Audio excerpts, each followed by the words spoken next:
Hello दोस्तों, एक बार फिर से आपका स्वागत है ए प्लस अकेडमी पर। और आज हम पढ़ने वाले हैं लाइट के बारे में, यानी प्रकाश के बारे में। ये ऐसा टॉपिक है जो बहुत इजी होता है, लेकिन बच्चों को जो है कम समझ में आता है, क्योंकि बच्चे जो है इसको रट लेते हैं। यानी कि कोई दर्पण है, कोई ट्रक के साइड में कांच लग रहा है, या किसी गाड़ी की हेडलाइट लग रही है, उसमें कौन सा दर्पण यूज़ होता है, ये अक्सर बच्चों को पता नहीं चलता है। तो ये सारी चीज़ें जो है हम बेसिक से कवर करेंगे। अगर आपको एक बार बेसिक पूरा कंप्लीट हो जाएगा, उसके बाद ही जो है आप MCQ यानी कि आप जो मल्टीपल जो ऑब्जेक्टिव क्वेश्चन रहते हैं वो सही से अटेम्प्ट कर पाएंगे और कम रटेंगे। तो मेरा मानना है कि पहले आपकी थ्योरी जो है वो शानदार यानी क्लियर होनी चाहिए। हम चलते हैं प्रकाश के बारे में थोड़ी बहुत कुछ बातें करते हैं। सबसे पहले आता है प्रकाश क्या है। तो प्रकाश एक प्रकार की ऊर्जा है। अब आप में से कोई पूछेगा सर ऊर्जा कैसे है। ऊर्जा इसलिए कि अगर आप किसी लोटे को या किसी वस्तु को आप अगर धूप में रखते हैं तो वो गर्म हो जाती है। तो गर्म होने का कारण ही ऊर्जा है। जो सूर्य से जो ऊर्जा है वो उसमें स्थानांतरित हो जाती है। तो ये रहा बेसिक कंसेप्ट। अगर प्रकाश किसे कहते हैं तो हम एक लाइन में लिख सकते हैं कि प्रकाश एक प्रकार की ऊर्जा है जिससे वस्तुओं को देखा जा सकता है। यानी कि अंधेरा कमरा जहाँ पर प्रकाश की पहुँचने की संभावना 0% हो, वहाँ पर वस्तुओं को नहीं देखा जा सकता। और प्रकाश जो है यह 7 रंगों से मिलकर बना होता है। 7 रंगों से मिलके बना होता है। यानी इसमें हमारे जो 7 कलर है टोटल, वो सभी विद्यमान होते हैं। अगर कोई वस्तु 7 ही कलर अवशोषित कर लेती है और एक भी कलर को अगर वापस परावर्तित नहीं करती है, इसका मतलब है वो वस्तु आपको काली दिखाई देगी। यानी 7 रंगों का जो उसने जो है अवशोषण कर लिया है। और अगर कोई वस्तु है वो 7 रंग अगर उस पर गिर रहे हैं यानी टकरा रहे हैं, अगर वापस 7 रंग जो है परावर्तित कर देती है, इसका मतलब है वो वस्तु आपको सफ़ेद दिखाई दे रही। अब इसका जो है आप बोलोगे सर इस पर क्वेश्चन कैसे बनेगा। क्वेश्चन ऐसे बनता है कि जैसे गर्मी के टाइम पे जो है धूप ज़्यादा पड़ती है, और अगर आपने कोई काला कपड़ा पहना हुआ है, ब्लैक शर्ट टी शर्ट कुछ भी आपने पहना हुआ है, इसका मतलब है कि सूर्य का प्रकाश में 7 रंग सारे ही वो कलर जो है अवशोषित कर लेगा। यानी एक भी रंग को वापस नहीं जाने देगा। तो इसका मतलब क्या है, वो जल्दी गर्म हो जाएगा और आपको जो है गर्मी ज़्यादा महसूस होती है। इसीलिए जो है सर्दी के टाइम पे सफ़ेद कपड़ा पहनना काफ़ी कंफर्टेबल होता है। यानी कि सफ़ेद रंग में क्या होता है कि 7 जो रंग है वापस टकरा करके वापस चले जाते हैं। यानी सारे कलर जो आए टकरा करके वापस चले गए। तो इससे क्या है, वो जो कपड़ा है कम गर्म होता है। यानी कि जो कंफर्टेबल जो कपड़ा होता है गर्मी के टाइम पे पहनने के लिए, वो सफ़ेद होता है। तो ये ध्यान रखें, काले कलर की जो वस्तु होती है वो सभी रंगों का अवशोषण करती है, और सफ़ेद रंग की वस्तु होती है सभी रंगों को वापस परावर्तित करती है। यहाँ पर एक शब्द आपको सुनने मिल रहा होगा, परावर्तित, यानी परावर्तन। परावर्तन के बारे में भी हम आगे जाके बात करने वाले हैं। तो सबसे पहले हम समझते हैं यहाँ पे प्रकाश के और क्या क्या गुण हैं, क्योंकि एक्चुअल में कभी कभी जो है क्वेश्चन उस पर बन जाता है। प्रकाश के गुण। प्रकाश जो है एक विद्युत चुंबकीय विकिरण है। विद्युत चुंबकीय विकिरण है। अब आप बोलेंगे सर ये कैसे, याद तो रख लेंगे कि विद्युत चुंबकीय विकिरण है, लेकिन है कैसे। ये इसलिए कि इस जो प्रकाश की जो किरण है इसके अंदर विद्युत और चुंबक दोनों ही गुण पाए जाते हैं, इसीलिए इसे विद्युत चुंबकीय विकिरण कहते हैं। अगर प्रकाश की किरण की दिशा अगर इस तरह से है तो विद्युत क्षेत्र और चुंबकीय क्षेत्र इस दिशा के दोनों ही लंबवत होते हैं, और दोनों यानी कि विद्युत क्षेत्र और चुंबकीय क्षेत्र भी आपस में लंबवत होते हैं। यानी ये तीनों आपस में लंबवत होते हैं। किस तरह से लंबवत, यानी 90 डिग्री। यानी कि अगर इस क्षेत्र को मैं विद्युत क्षेत्र मान लूं, ये वाला क्षेत्र, अगर मेरे पास ये विद्युत क्षेत्र है तो ये जो कुछ इस प्रकार से 90 डिग्री पे जो होगा, दूसरा क्षेत्र जो होगा ये इस तरीके से, इस क्षेत्र को हम चुंबकीय क्षेत्र कहेंगे। यानी ये जो हो गया आपका विद्युत क्षेत्र, और ये जो क्षेत्र है ये चुंबकीय क्षेत्र है।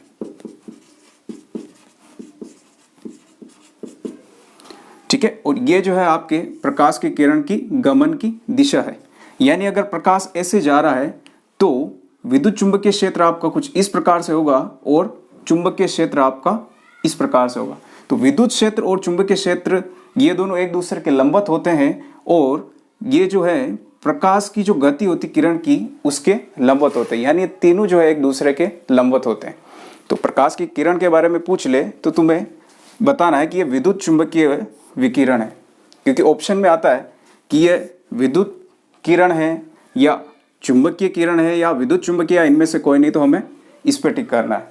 इसके बाद चलते हैं, एक छोटा सा क्वेश्चन आ जाता है, हालांकि अधिकतर को याद होता है लेकिन फिर भी जो मात्रक में है गलती कर देते हैं। यानी कि जो प्रकाश की चाल होती है वो सबसे ज़्यादा कहाँ होती है और कितनी होती है। बेसिक सा क्वेश्चन है, बड़ा कभी कभार आता रहता है।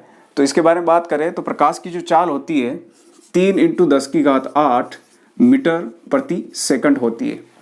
अब तुम बोलोगे सर होती तो है लेकिन कैसे, समझ में नहीं आया। तो इसका मतलब ये है कि 1 सेकंड के अंदर जो है प्रकाश जो है 3 × 10⁸ मीटर गति कर लेता है। यानी अगर 10⁸, कुछ आर्ट्स के बच्चे भी यहाँ पे होंगे, उनको ये घातांक वाला समझ में नहीं आता होगा, तो मैं बता दूं कि 10 के ऊपर जो घात होती है, यानी कि 10 के ऊपर अगर 8 घात है तो इसका मतलब है कि 0 जो है 8 बार है। यानी कि इस प्रकार से हम इसको लिख सकते हैं।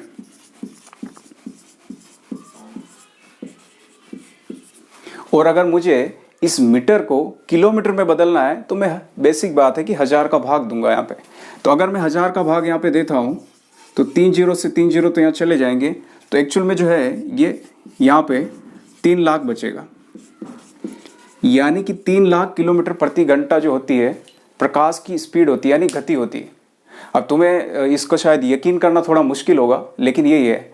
ये इस तरीके से अगर आपके सामने से, आंखों के सामने से अगर किसी गाड़ी को, कार को अगर मैं 2 या 3 हज़ार किलोमीटर प्रति घंटे के हिसाब से निकालूं तो शायद आप उस गाड़ी को नहीं देख पाओगे। अगर आप थोड़ा सा भी देख पा रहे हैं, लेकिन अगर उसी गाड़ी की स्पीड में 10,000 किलोमीटर प्रति घंटा कर दूं, शायद आपकी आंखों से देखना पॉसिबल नहीं होगा। तो इसी प्रकार से जो है लाइट भी कुछ ऐसी होती है। अगर यहाँ पे जो है बच्चे इसको याद तो कर लेते हैं, लेकिन यहाँ पे जो मात्रक में क्या है कि वो आपको यहाँ पे मात्रक कुछ उल्टे फुल्टे दे देता है।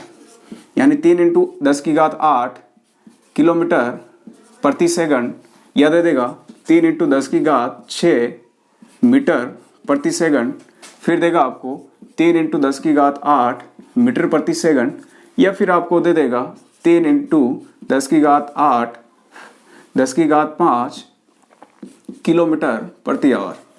तो देखो एक्चुअल में जो है 10⁸ यहाँ पे भी दिख रही है आपको, 3 × 10⁸ यहाँ पे भी दिख रही है, लेकिन यहाँ पे जो किलोमीटर दिया हुआ है तो ये बिल्कुल पॉसिबल नहीं है ये वाला।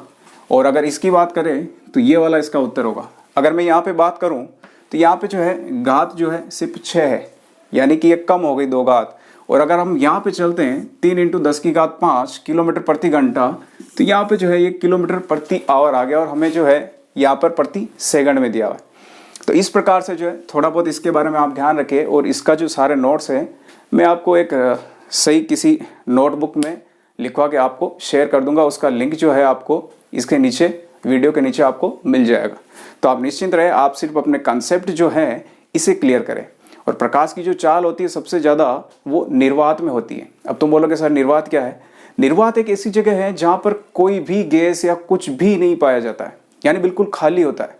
वैक्यूम बोलते हैं उसे, यानी बिल्कुल खाली होता है, इसे हम बोलते हैं निर्वात। ठीक है, तो यानी अंतरिक्ष जो होता है हमारा वो निर्वात है, और उसी में जो है प्रकाश की चाल सबसे ज़्यादा होती है। अब तुम कहोगे सर होती है कैसे, मान ले होती है। ये इसलिए होती है कि प्रकाश की जो गति जो कम होती है, ये इसके बीच में जो कण आ जाते हैं वायुमंडल में वगैरह, इनसे होती है, अलग अलग माध्यम में होती है। लेकिन निर्वात में जो है ये वो एक अलग ही माध्यम है, उसमें कोई कण नहीं पाए जाते हैं, इसलिए सबसे ज़्यादा जो स्पीड होती है प्रकाश की वो निर्वात में होती है। तो इसलिए अगर ऑप्शन आ जाए आपके पास कि प्रकाश की जो है चाल सबसे ज़्यादा कहाँ होती है, तो बेसिक आप ध्यान रखना कि ये जो चाल जो है निर्वात में होती है। तो इस पे जो क्वेश्चन आता है कुछ इस प्रकार से, अगर क्वेश्चन आए कि प्रकाश की जो चाल है सबसे ज़्यादा किस में होती है, सबसे ज़्यादा या अधिक, तो बेसिक चीज़ है।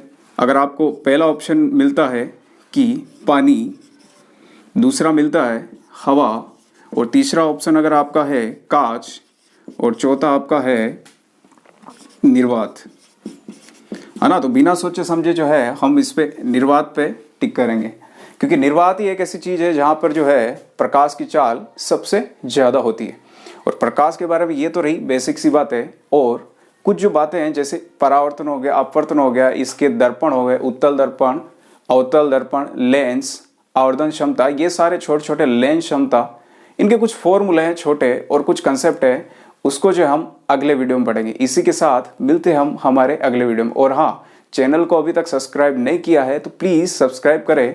और इसी के साथ जो है, ये अगर आपकी थ्योरी एक बार कंप्लीट हो जाती है तो मैं सारे MCQ क्वेश्चन जो है नेक्स्ट वीडियो में जो है लेके आने वाला हूँ।